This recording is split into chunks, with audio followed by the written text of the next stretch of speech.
Everyone, നമ്മൾ ഇന്ന് നോക്കുന്നത് ഇൻസ്പൈറ്റ് ഓഫ് എന്ന പ്രിപ്പോസിഷണൽ ഫ്രേസിനെ കുറിച്ചിട്ടാണ്. ഓക്കെ, ഈ ഇൻസ്പൈറ്റ് ഓഫ് എന്ന പ്രിപ്പോസിഷണൽ ഫ്രേസിൻ്റെ മീനിങ് എന്ന് പറയുന്നത് ആയിരുന്നിട്ടും എന്നിട്ടും എന്നൊക്കെയാണ്.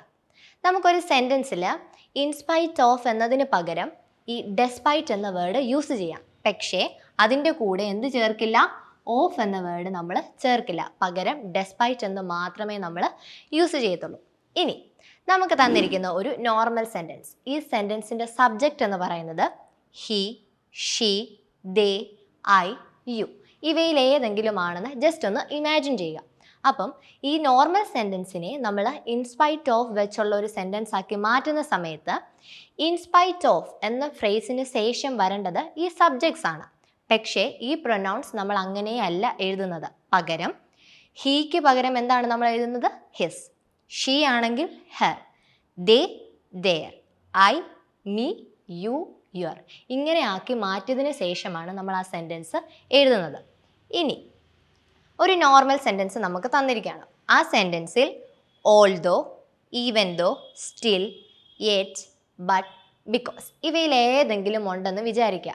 പക്ഷേ നമ്മൾ അതിനെ ഇൻസ്പൈറ്റ് ഓഫ് വെച്ചുള്ള ഒരു സെൻറ്റൻസ് ആക്കി മാറ്റുന്ന സമയത്ത് ഈ വേർഡ്സ് ഉണ്ടെന്നുണ്ടെങ്കിൽ അതിനെ എലിമിനേറ്റ് ചെയ്തതിന് ശേഷം വേണം എഴുതാൻ.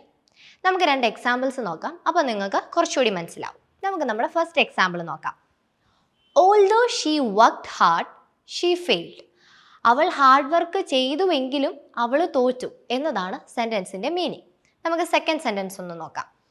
In spite of her hard work she failed. മീനിങ്ങിന് എന്തെങ്കിലും ഡിഫറൻസ് ഉണ്ടോ? ഇല്ല. പക്ഷെ നമ്മൾ എന്ത് ചെയ്തു? ഫസ്റ്റ് സെൻറ്റൻസിനെ ഇൻസ്പൈറ്റ് ഓഫ് വെച്ച് തുടങ്ങുന്ന ഒരു സെൻറ്റൻസ് ആക്കി മാറ്റി എഴുതി. ഇനി നമ്മൾ മുന്നേ പറഞ്ഞ പോയിന്റ്സ് നമുക്കൊന്ന് റീകോൾ ചെയ്ത് നോക്കാം. നമ്മൾ എന്തായിരുന്നു ആദ്യമേ പറഞ്ഞത്? ഹി, ഷീ, ദേ ഇതൊക്കെയാണ് നമ്മുടെ സബ്ജക്റ്റ് എന്നുണ്ടെങ്കിൽ നമ്മൾ അതിനെ എന്തായിട്ട് മാറ്റും? ഹിസ്, ഹെർ, ദെയർ അങ്ങനെയൊക്കെ ആക്കി മാറ്റൂ എന്ന് പറഞ്ഞിരുന്നു അല്ലേ? ഇനി ഫസ്റ്റ് സെൻറ്റൻസ് ഒന്ന് നോക്കിക്കേ. ഇതിലെ സബ്ജക്റ്റ് എന്ന് പറയുന്നത് ഷീ ആണ്. നമ്മൾ ഇൻസ്പൈറ്റ് ഓഫ് വെച്ച് തുടങ്ങിയ സെൻറ്റൻസിൽ വന്നപ്പം അതെന്തായിട്ട് മാറി? ഹെർ ആയിട്ട് മാറി. ഇനി സെക്കൻഡ് പോയിന്റ് നമ്മൾ എന്തുവായിരുന്നു പറഞ്ഞിരുന്നത്? ഓൾദോ, ഈവൻ ദോ, സ്റ്റിൽ അങ്ങനെയുള്ള വേർഡ്സ് വരുവാണെന്നുണ്ടെങ്കിൽ ഇൻസ്പൈറ്റ് ഓഫ് വെച്ച് തുടങ്ങുന്ന സെൻറ്റൻസിൽ അതിനെ എലിമിനേറ്റ് ചെയ്യുമെന്ന് പറഞ്ഞിരുന്നു അല്ലേ? ഫസ്റ്റ് സെൻറ്റൻസിൽ എന്തോ ഉണ്ട്? ഓൾദോ ഉണ്ട്. സെക്കൻഡ് സെൻറ്റൻസിൽ അതുണ്ടോ? ഇല്ല. അപ്പോൾ ഇങ്ങനെയാണ് നമ്മൾ ഇൻസ്പൈറ്റ് ഓഫ് വെച്ച് എഴുതുന്ന സെൻറ്റൻസ് ഫോം ചെയ്യുന്നത്. നമുക്കൊരു എക്സാമ്പിൾ കൂടെ നോക്കാം. നമ്മുടെ രണ്ടാമത്തെ എക്സാമ്പിൾ നമുക്ക് നോക്കാം. We went out even though there is hartal. Hartal ഉണ്ടായിരുന്നിട്ടും ഞങ്ങൾ പുറത്തു പോയി എന്നാണ് സെൻറ്റൻസിൻ്റെ meaning.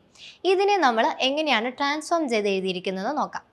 V went out despite the hartal. In spite of the hartal we went out. Meaning എന്താണ്? സെയിം ആണ്. നമ്മൾ മുൻപ് പറഞ്ഞതുപോലെ ഡെസ്പൈറ്റിൻ്റെ കൂടെ നമ്മൾ എന്ത് ആഡ് ചെയ്തിട്ടില്ല? ഓഫ് ആഡ് ചെയ്തിട്ടില്ല. അതേപോലെ തന്നെ ഈവൻ ദോ എന്ന വേർഡ് നമ്മൾ എന്ത് ചെയ്തു? എലിമിനേറ്റ് ചെയ്തു. ഈ സെൻറ്റൻസിലൊന്നും എന്തില്ല? ഈവൻ ദോ ഇല്ല. അപ്പോൾ ഇപ്പോൾ നിങ്ങൾക്ക് എല്ലാവർക്കും മനസ്സിലായില്ലേ ഇൻസ്പൈറ്റ് ഓഫ്, ഡെസ്പൈറ്റ് ഒക്കെ എങ്ങനെയാണ് യൂസ് ചെയ്യേണ്ടതെന്നുള്ളത്? ഇങ്ങനെയുള്ള കൂടുതൽ ഇൻഫോർമേറ്റീവ് വീഡിയോസിനായി ടിജൂസ് അക്കാഡമി ഫോളോ ചെയ്യുക. ഉറപ്പാണ് വിജയം.